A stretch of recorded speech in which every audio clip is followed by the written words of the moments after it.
Hello friends, स्वागत है आप सबका आपके अपने चैनल वेद एकेडमी में। आज की वीडियो में हम कक्षा 12 अर्थशास्त्र अध्ययनों, सरकारी बजट तथा अर्थव्यवस्था की स्टडी करेंगे। देखिए, अभी तक हमने अध्याय 1 और अध्याय 10 पर वीडियोस बनाई हैं। अगर आपने नहीं देखी तो इस वीडियो के डिस्क्रिप्शन में आपको लिंक मिल जाएगा, आप जाकर देख सकते हो। और चैनल अभी तक सब्सक्राइब नहीं किया है तो यार फटाफट से चैनल सब्सक्राइब कर लें, ताकि जो भी न्यू अपकमिंग वीडियोस आए उनके नोटिफिकेशन आप तक सबसे पहले पहुँच सकें। तो चलो फिर वीडियो स्टार्ट करते हैं।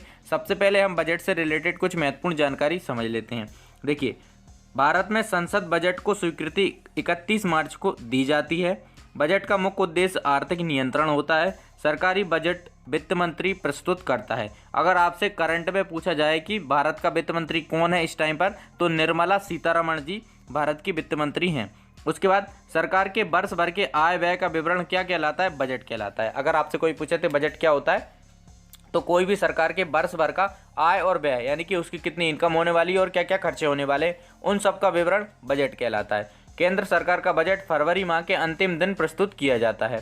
केंद्रीय बजट किसके द्वारा प्रस्तुत किया जाता है? तो केंद्र सरकार के द्वारा प्रस्तुत किया जाता है। देखिए, अगर आपसे कोई पूछे कि जो नॉर्मल ईयर आपका होता है वो कब से लेके कब तक होता है, तो आप बोलोगे कि 1 जनवरी से लेके 31 दिसंबर तक। लेकिन जो वित्तीय वर्ष होता है वो होता है हमारा 1 अप्रैल से 31 मार्च तक। वित्तीय वर्ष हमारा कहाँ से कहाँ तक होता है? 1 अप्रैल से 31 मार्च तक होता है। अब हम बजट की परिभाषा समझ लेते हैं। देखिए, बजट क्या होता है कि सरकार के वर्ष भर के आय व्यय का विवरण हमारा बजट कहलाता है। आगामी वर्ष के लिए आय के अनुमानित आंकड़े, देखिए आगामी यानी कि आने वाली वर्ष के लिए आय के अनुमानित आंकड़े की कितनी आय हो सकती है, गत वर्ष तथा चालू वर्ष की वित्तीय गतिविधियां। देखिए, जो बीत गया वो वर्ष और जो चल रहा है उस वर्ष की जो वित्तीय गतिविधियां हैं वो सब। सरकार की प्रस्तावित आर्थिक नीतियों संबंधित ब्यौरा क्या कहलाता है? बजट कहलाता है। देखिए, आगामी वर्ष यानी कि आने वाले बजट, आने वाले साल में जितनी भी आपकी इनकम होने वाली है वो, और गत वर्ष में हुई वो, और चालू जो वर्ष है उसमें जो गतिविधियां चल रही है उन सब का ब्यौरा क्या कहलाता है? बजट कहलाता है। नॉर्मल लैंग्वेज में अगर आप लिखो तो सरकार के वर्ष भर के आय व्यय का विवरण क्या कहलाता है? बजट कहलाता है। अब देखिए, कुछ अर्थशास्त्री थे जिन्होंने बजट की परिभाषा दी है, तो वो हम जान लेते हैं। सबसे पहले हमारे बिलोबी जी। तो बिलोबी जी ने कहा बजट एक ही साथ एक रिपोर्ट, एक अनुमान और एक प्रस्ताव है। बजट एक साथ क्या है? एक रिपोर्ट है, एक अनुमान है और एक प्रस्ताव है। गैस्टन जेजी ने कहा एक आधुनिक राज्य का बजट समस्त लोक प्राप्तियों और व्ययों की एक भविष्यवाणी और एक अनुमान है तथा कुछ व्यय करने और प्राप्तियां एकत्रित करने के लिए अधिकार है। देखिए, रेन स्टोर्स ने कहा बजट एक ऐसा प्रपत्र है जिसमें सार्वजनिक आय और व्यय की स्वीकृत की हुई योजनाएं निहित होती हैं। बाकी टेलर जी ने कहा कि बजट सरकार की मास्टर वित्तीय योजना है। ये आगामी आय के अनुमान तथा बजट के प्रस्तावित व्ययों के अनुमान के साथ साथ प्रदान करता है। तो ये हमारे कुछ अर्थशास्त्री थे, इन्होंने बजट की परिभाषा दी, आप देख लें। अब हम आ जाते हैं अंतरिम बजट पर। तो अंतरिम बजट क्या होता है? जब सरकार किसी विशेष परिस्थिति बस, देखिए कोई विशेष परिस्थिति बस पूरे वर्ष हेतु आय व्यय के अनुपात तैयार करने में असमर्थ रहती है। पूरे वर्ष के लिए जो आय और व्यय के अनुपात होते हैं वो नहीं तैयार कर पाती है, तो कुछ महीनों के लिए बजट बनाया जाता है ताकि जो आर्थिक व्यवस्था है उसको बनाए रखा जाए। उसको हम अंतरिम बजट कहते हैं। पूरे साल के लिए ना बनाकर कुछ महीनों के लिए बनाने वाला बजट क्या कहलाता है? अंतरिम बजट कहलाता है। परिस्थिति बस, देखिए हर बार ऐसा नहीं होता है, लेकिन कभी कभी स्पेशल कंडीशंस हो जाती हैं, उस टाइम पर अंतरिम बजट लगाना पड़ता है। उसके बाद आ गए हम संतुलित बजट पर। संतुलित बजट क्या होता है? मान लीजिए किसी सरकार ने एक साल में 100 रुपये की इनकम हुई, उसकी आय हुई, और 100 ही रुपये वो खर्चा कर दें, तो जितनी आय हो रही है उतना ही खर्चा हो रहा है और आय और व्यय दोनों बराबर हो जाती हैं। इस कंडीशन को हम कहते हैं संतुलित बजट। समझ गए आप? मान लीजिए सरकार ने एक साल में 100 रुपये की आय की और 100 ही रुपये उसके व्यय हो गए, तो आय जब व्यय के बराबर हो जाती है उस कंडीशन को हम कहते हैं क्या? संतुलित बजट। यह एक आदर्श बजट होता है जिसका पालन करना बहुत कठिन होता है। देखिए, सबसे पहले हमने समझा अंतरिम बजट। अंतरिम बजट पूरे साल के लिए नहीं लगाकर कुछ महीनों के लिए लगाया जाता है, वो भी स्पेशल कंडीशंस में। देखिए, हर साल ऐसा नहीं होता है, सिर्फ कुछ कंडीशंस होती हैं जिनके कारण पूरे साल की आय व्यय के ब्यौरा नहीं दे पाती सरकार, तो कुछ महीनों के लिए अर्थव्यवस्था को पटरी पे लाने के लिए अंतरिम बजट रखा जाता है। उसके बाद संतुलित बजट हो गया।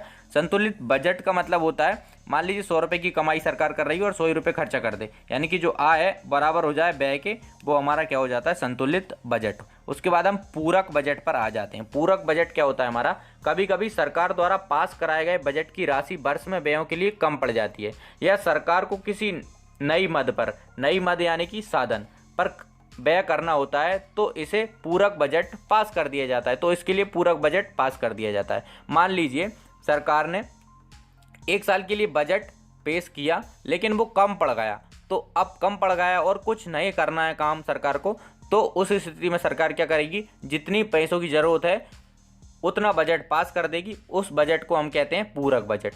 यानी कि कमी पड़ गई, कमी को पूरा करने के लिए और पैसों की ज़रूरत है, तो सरकार नया बजट ला देगी, उसे हम कहते हैं पूरक बजट।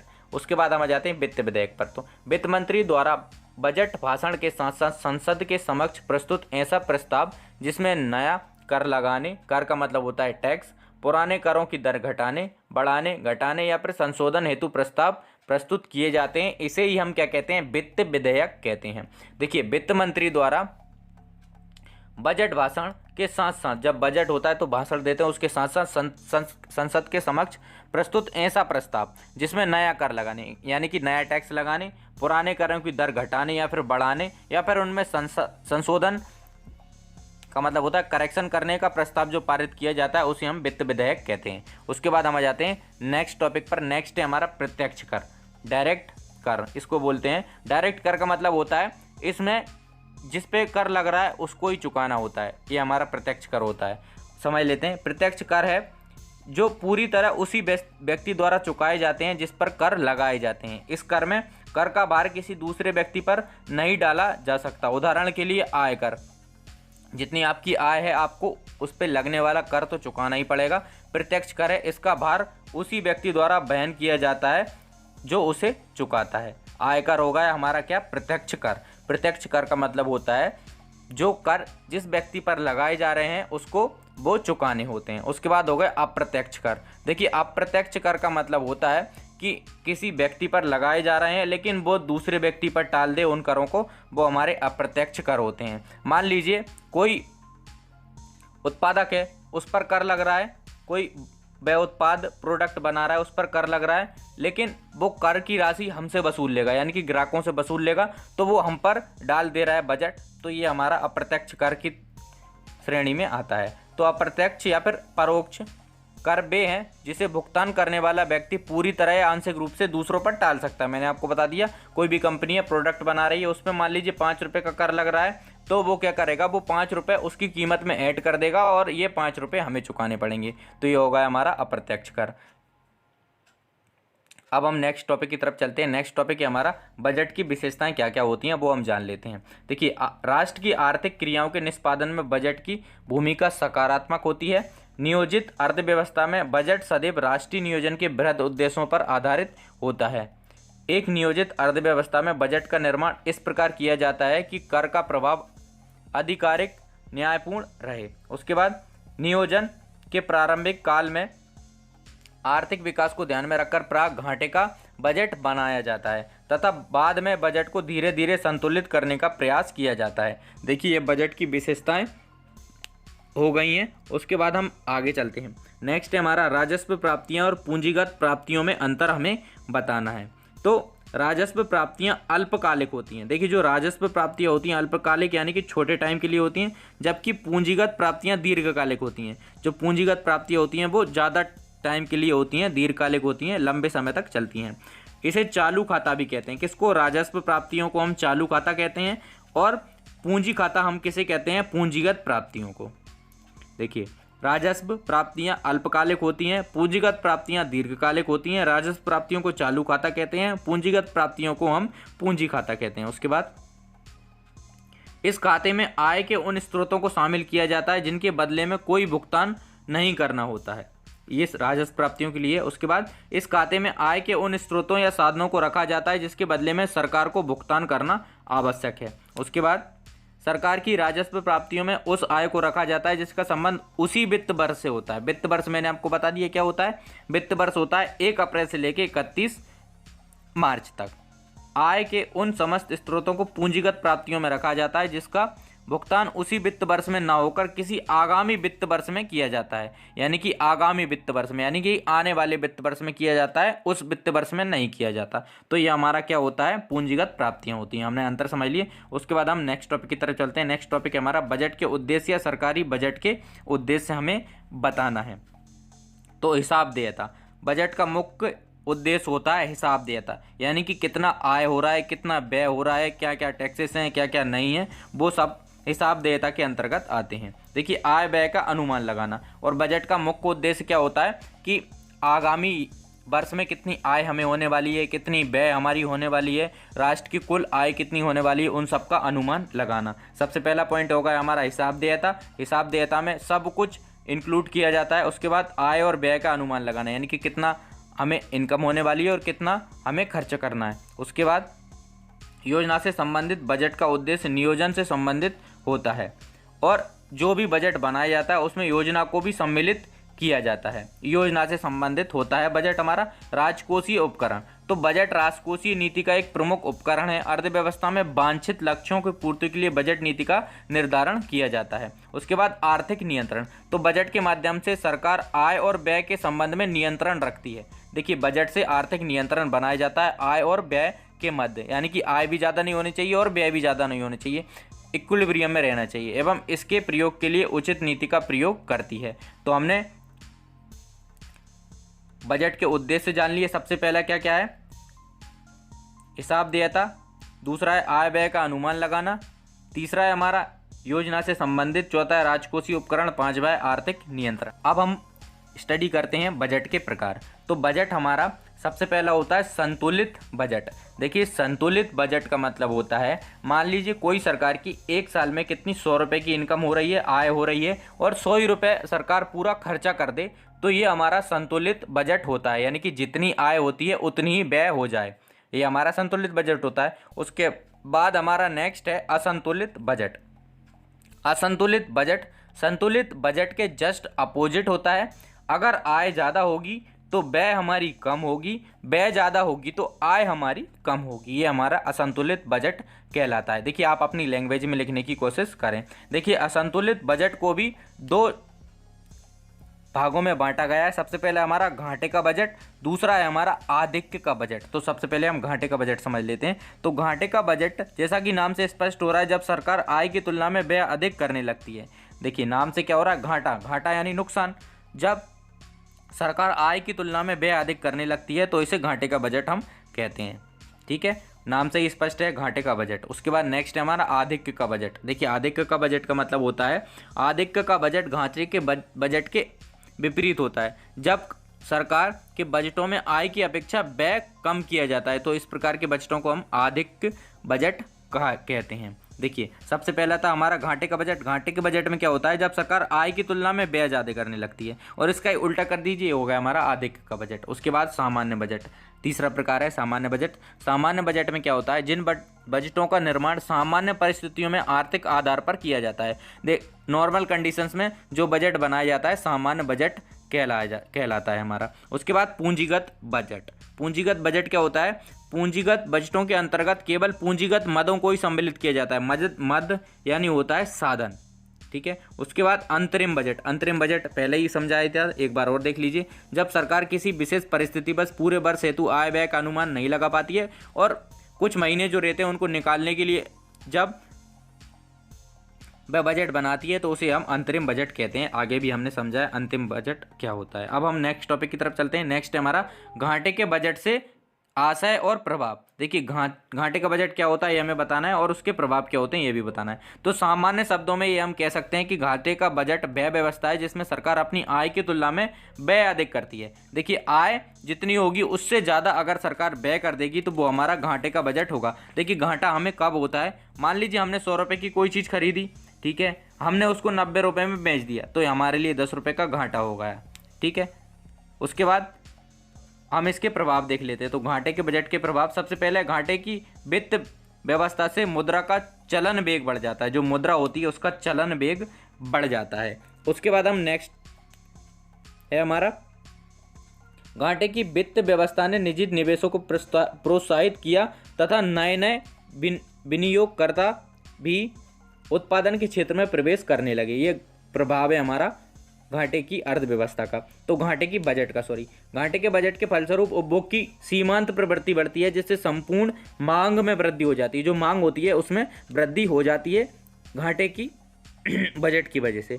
तो घाटे की वित्त व्यवस्था का प्रयोग करते समय सरकारी नियंत्रणों का होना आवश्यक है। देखिए सरकारी कुछ नियंत्रण होना आवश्यक है। उसके बाद घाटे के बजट का आय के वितरण पर विपरीत प्रभाव पड़ता है। देखिए आय का वितरण यानी कि जो समाज में डिफरेंस ज़्यादा नहीं होनी चाहिए, आय किसी की ज़्यादा और किसी की बहुत कम नहीं होनी चाहिए, बराबर थोड़ा बहुत ऊपर नीचा होना चाहिए, ज़्यादा इसमें डिफरेंस नहीं होना चाहिए। विभिन्न प्रकार के घाटे हम देख लेते हैं कि केंद्र सरकार को कितने तरीके के घाटे हो सकते हैं। सबसे पहला हमारा बजटीय घाटा। बजटीय घाटा क्या होता है? यह घाटा राजस्व तथा पूंजीगत खातों के अंतर्गत दिखाई जाने वाली समस्त प्राप्तियां, यानी कि जितनी भी प्राप्तियां, जितनी भी आय है वो, तथा समस्त व्यय, जितना भी व्यय हो रहा है उसका अंतर होता है। समस्त आय और समस्त व्यय का अंतर क्या कहलाता है? बजटीय घाटा। उसके बाद राजस्व घाटा हमारा क्या होता है? नंबर 2 है राजस्व घाटा। ये क्या होता है? ये घाटा केवल राजस्व प्राप्तियां तथा राजस्व व्यय के मध्य अंतर को प्रदर्शित करता है। राजस्व घाटा क्या प्रदर्शित करता है? राजस्व से जो प्राप्तियां होती हैं वो और राजस्व में जो व्यय होता है उसके अंतर को प्रदर्शित करता है। अंतर यानी कि अगर राजस्व प्राप्तियां 100 रुपये की हो रही हैं और व्यय 90 रुपये का हो रहा है तो 10 रुपये क्या होगा? हमारा राजस्व घाटा होगा। उसके बाद नेक्स्ट है हमारा मौद्रिक घाटा। मौद्रिक घाटा क्या होता है हमारा? यह घाटा केंद्र सरकार के लिए भारतीय रिजर्व बैंक की शुद्ध साख में होने वाली वृद्धि को दर्शाता है। उसके बाद नेक्स्ट है हमारा राजकोषीय घाटा। नंबर 4 है राजकोषीय घाटा। राजकोषीय घाटा होता है हमारा बजट प्लस उधार और अन्य देय। देखिए बजट के साथ साथ उधार और जितनी भी तरीके की देय होती हैं उन सबको मिलाकर राजकोषीय घाटा बनता है। उसके बाद नेक्स्ट है हमारा प्राथमिक या प्रारंभिक घाटा। देखिए प्राथमिक या प्रारंभिक घाटा होता है हमारा राजकोषीय घाटे में से जब अपन ब्याज घटा देते हैं तब प्राथमिक घाटा बनता है। उसके बाद नेक्स्ट क्वेश्चन है हमारा पूंजीगत व्यय और राजस्व व्यय में हमें अंतर बताना है। तो सरकार की परिसंपत्तियों में वृद्धि करने वाले खर्चों को हम पूंजीगत व्यय कहते हैं। राजस्व व्यय ऐसे खर्चे होते हैं जिनसे ना तो सरकार की उत्पादन क्षमता बढ़ती है और ना ही आय। राजस्व व्यय ऐसे खर्चे होते हैं जिनसे सरकार की ना तो उत्पादन क्षमता बढ़ती है और ना ही उनसे आय बढ़ती है। उसके बाद पूंजीगत व्यय के उदाहरण होते हैं पुल का निर्माण, सड़क का निर्माण, और राजस्व व्यय के उदाहरण होते हैं वेतन और पेंशन। पूंजीगत व्यय व्यवसाय की कमाई क्षमता को बढ़ाता है। पूंजीगत व्यय क्या करता है? कोई भी व्यवसाय होता है, कोई भी बिजनेस होता है, उसकी कमाई की क्षमता को बढ़ाता है। राजस्व व्यय कमाई क्षमता में वृद्धि नहीं करता है, इसके अपोजिट होता है। पूंजीगत व्यय के अपोजिट होता है राजस्व व्यय। पूंजीगत व्यय का लाभ 1 वर्ष से अधिक तक बढ़ाया जा सकता है। जो पूंजीगत व्यय होता है उसका लाभ 1 वर्ष से अधिक तक बढ़ाया जा सकता है, जबकि राजस्व व्यय का लाभ केवल वर्तमान वर्ष तक बढ़ता है। जो वर्ष चल रहा है उसी वर्ष तक बढ़ता है राजस्व व्यय का जो लाभ होता है वो। उसके बाद नेक्स्ट हमारा पॉइंट है पूंजीगत व्यय को बैलेंस शीट में एक संपत्ति के रूप में दिखाया जाता है। पूंजीगत व्यय को हम क्या करते हैं? बैलेंस शीट में एक संपत्ति के रूप में दिखा देते हैं, जबकि राजस्व व्यय को ट्रेडिंग खाता या फिर प्रॉफिट या फिर लॉस अकाउंट में व्यय के रूप में दिखाया जाता है। ये हमारे अंतर हो गए। नेक्स्ट हमारा क्वेश्चन है बजट निर्माण की प्रक्रिया या फिर भारत में बजट निर्माण की प्रक्रिया। आपको 2 तरीकों से पूछा जा सकता है। तो सबसे पहला होता है आपका बजट की तैयारी। सबसे पहले बजट की तैयारी की जाती है, सभी मंत्रालयों को सूचित किया जाता है। उसके बाद बजट को पेश किया जाता है, जो बजट हमारा हिंदी और इंग्लिश दोनों लैंग्वेजेस में होता है। उसके बाद सामान्य बहस, थोड़ी बहुत बहस चलती है कि क्या उसमें सही है, क्या उसमें गलत है, क्या जोड़ना चाहिए, क्या हटाना चाहिए। उसके बाद मतदान किए जाते हैं कि कौन कौन जो हमारा बजट पेश किया गया है उसके पक्ष में है और कौन विपक्ष में है। अगर ज़्यादा लोग पक्ष में होंगे तो बजट पारित कर दिया जाता है। उसके बाद मतदान अयोग्य मत है। देखिए मतदान में आता है मतदान अयोग्य मत है और मतदान योग्य मत है। देखिए अयोग्य मतलब होता है जो लोग अपोजिट में वोट करते हैं और योग्य का मतलब होता है जो लोग उसके पक्ष में वोट करते हैं। उसके बाद विनियोग विधेयक, ये क्या होता है? लोकसभा में बहस के बाद बजट मांगों की स्वीकृति के उपरांत वित्त मंत्री द्वारा संसद में प्रस्तुत एक प्रस्ताव जिसके पास होने के बाद ही सरकार को खर्च करने का औपचारिक अधिकार प्राप्त होता है। ये एक विधेयक होता है। इसके बाद जो भी खर्चे होते हैं वो सब करने का अधिकार सरकार को प्राप्त हो जाता है। वित्त विधेयक, उसके बाद हमारा नेक्स्ट है, तो वित्त मंत्री द्वारा बजट भाषण के साथ साथ संसद के समक्ष प्रस्तुत ऐसा प्रस्ताव जिसमें नया कर लगाने, पुराने करों की दर घटाने, बढ़ाने, हटाने या फिर संशोधित करने का प्रस्ताव प्रस्तुत किया जाता है। उसके बाद बजट का क्रियान्वयन, फिर बजट का क्रियान्वयन कर दिया जाता है, बजट लागू हो जाता है। सबसे पहले क्या होता है बजट में, सबसे पहले किया जाता है हमारा बजट की तैयारी, फिर बजट पेश किया जाता है, सामान्य बहस होती है, फिर मतदान होता है। मतदान दो तरीका होता है, मतदान अयोग्य मत है या फिर मतदान योग्य मत है, फिर विनियोग विधेयक होता है, फिर वित्त विधेयक होता है। बजट का क्रियान्वयन फिर हो जाता है, स्टार्ट हो जाता है बजट। फिर उसके बाद नेक्स्ट हमारा क्वेश्चन है, सार्वजनिक व्यय और सरकारी व्यय, विभिन्न प्रकार की व्यय, जितने भी प्रकार की व्यय हैं वो हम हमें बताना है। व्यय का मतलब होता है खर्चे। तो सरकारी व्यय क्या होता है, सरकार के बजट में सर्वप्रथम चालू वित्तीय वर्ष में होने वाले व्यय के अनुमान लगाए जाते हैं। देखिए सरकारी जो भी वित्तीय वर्ष होता है 1 अप्रैल से लेकर 31 मार्च तक, उसमें जितने भी खर्चे होते हैं उनका अनुमान लगाया जाता है। सरकार द्वारा किए जाने वाले संपूर्ण सार्वजनिक व्यय को 2 भागों में बांटा जाता है। सबसे पहला राजस्व व्यय, दूसरा पूंजीगत व्यय। देखिए राजस्व व्यय की मद यानी कि साधन क्या क्या होते हैं वो हम समझ लेते हैं। सबसे पहला सरकारी सेवाओं पर होने वाला व्यय, सरकारी सब्सिडी, ब्याज अदायगी, सरकारी अनुदान, इतना होगा। ये हमारा है कौन सा, जो राजस्व मद हैं उनकी व्यय हमें बतानी है। तो राजस्व मद की ये व्यय होती हैं 4। उसके बाद आयकर की विशेषताएं हमें बतानी है। आयकर की विशेषताएं क्या क्या होती हैं, सबसे पहला लोचदार। लोचदार का मतलब होता है फ्लेक्सिबिलिटी। आयकर अन्य करों की अपेक्षा अधिक लोचदार होता है। लोचदार होता है आर्थिक संकट में यदि इसकी दरों में थोड़ी सी वृद्धि की जाए तो उससे प्राप्त होने वाले आय में बहुत अधिक वृद्धि हो जाती है, यानी कि फ्लेक्सिबिलिटी होती है। अगर बढ़ाएंगे तो बढ़ जाएगा, घटाएंगे तो घट जाएगा। कर उत्पादकता, तो आयकर सरकार की आय का महत्वपूर्ण साधन होता है। देखिए जो आयकर होता है, कर होता है, वो सरकार की आय का महत्वपूर्ण साधन होता है। टैक्स लगाकर ही सरकार बहुत सारे पैसे बनाती है और उसको हमारे कल्याण में लगाती है। आय की असमानता को दूर करने वाला, देखिए आय की असमानता मतलब जो गरीबी और अमीरी के बीच का डिफरेंस है वो ज़्यादा नहीं होना चाहिए, उसको सामान्य किया जाता है। उद्गम पर वसूली, उद्गम पर वसूली का मतलब होता है आप मान लीजिए कोई भी कंपनी में जॉब कर रहे हो और आपकी सैलरी में से ही आपका कर कट जाए तो वो हमारा उद्गम पर वसूली होता है। सबसे पहले क्या होगा, लोचदार। लोचदार का मतलब होता है फ्लेक्सिबिलिटी।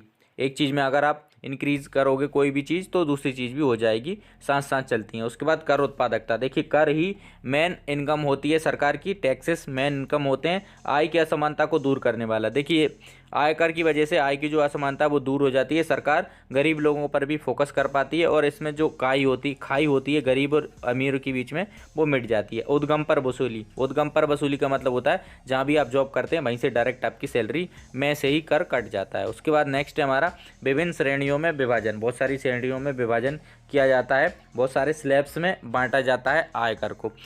कर विवर्तन की समस्या का न होना, कर विवर्तन की समस्या, आयकर का एक ऐसा कर है जिसका भार दूसरे व्यक्तियों पर नहीं डाला जा सकता। देखिए आयकर एक ऐसा कर होता है जिसका हम भार दूसरे लोगों पर नहीं डाल सकते। जो आप पर टैक्स लग रहा है आपको खुद ही उसको चुकाना होता है। उसके बाद हमारा नेक्स्ट है भारत सरकार की आय की 6 गैर कर मदें हमें बतानी है, साधन हमें बताने हैं। सबसे पहला मुद्रा एवं टकसाल। मुद्रा एवं टकसाल ये क्या होता है, नोट निकालने तथा बैंकिंग व्यवस्था से राजस्व बैंक रिजर्व बैंक को जो शुद्ध आय होती है वो हमारी मुद्रा एवं टकसाल के अंतर्गत आती है। हमें भारत सरकार की आय की कौन कौन से 6 साधन हैं वो बताने हैं। सबसे पहला हमारा मुद्रा एवं टकसाल। ये क्या होता है, जब हम नोट निकालते हैं या फिर बैंकिंग व्यवस्थाओं से जो रिजर्व बैंक को आय प्राप्त होती है वो बहुत बड़ा साधन होता है भारत सरकार की आय का। उसके बाद सार्वजनिक उपक्रम। सार्वजनिक उपक्रम क्या होते हैं, सरकार द्वारा अनेक निगम, बैंक तथा सार्वजनिक क्षेत्र के कारखाने चलाए जाते हैं जिनसे सरकार को आय प्राप्त होती है। सार्वजनिक यानी कि लोगों के लिए, बहुत सारे लोगों के लिए। उसके बाद रेलवे। रेलवे पर जो कर लगाया जाता है, जो टैक्सेस लगते हैं उनसे जो इनकम होती है वो एक मुख्य सोर्स है हमारी सरकार की आय का। उसके बाद डाक व तार से, तो इस विभाग पर केंद्रीय सरकार का एकाधिकार होता है। केंद्र सरकार यानी कि सेंट्रल गवर्नमेंट इस विभाग का लाभ की अपेक्षा लोक कल्याण की भावना से चलाया जाता है। ये तार एवं डाक लाभ के उद्देश्य से नहीं चलाया जाता बल्कि लोक कल्याण के उद्देश्य से चलाया जाता है। उसके बाद सामाजिक निर्माण कार्य। देखिए, सरकार प्रतिवर्ष सामाजिक निर्माण कार्य जैसे सड़क, भवन, सिंचाई परियोजना, इन सब का निर्माण करती है। इनसे भी थोड़ा बहुत आय प्राप्त हो जाती है। ऋण सेवाएं तथा ब्याज प्राप्तियां। केंद्रीय सरकार द्वारा राज्य सरकार तथा अन्य संस्थाओं को पर्याप्त मात्रा में ऋण दिया जाता है और उनसे जो ब्याज आता है वो भी मुख्य आय होती है भारत सरकार की। देखिए, हमें बताना था कि भारत सरकार की आय के जो प्रमुख साधन हैं वो सबसे पहला है मुद्रा एवं टकसाल, दूसरा सार्वजनिक उपक्रम, तीसरा है रेलवे, चौथा है डाक एवं तार, पांचवा है हमारा सामाजिक निर्माण कार्य, छठवा है ऋण सेवाएं तथा ब्याज प्राप्तियां। आई होप आपको वीडियो पसंद आई होगी। अगर आपको वीडियो पसंद आई है तो वीडियो को लाइक, शेयर एंड चैनल को सब्सक्राइब जरूर करें। एंड तक हमारे साथ बने रहने के लिए धन्यवाद।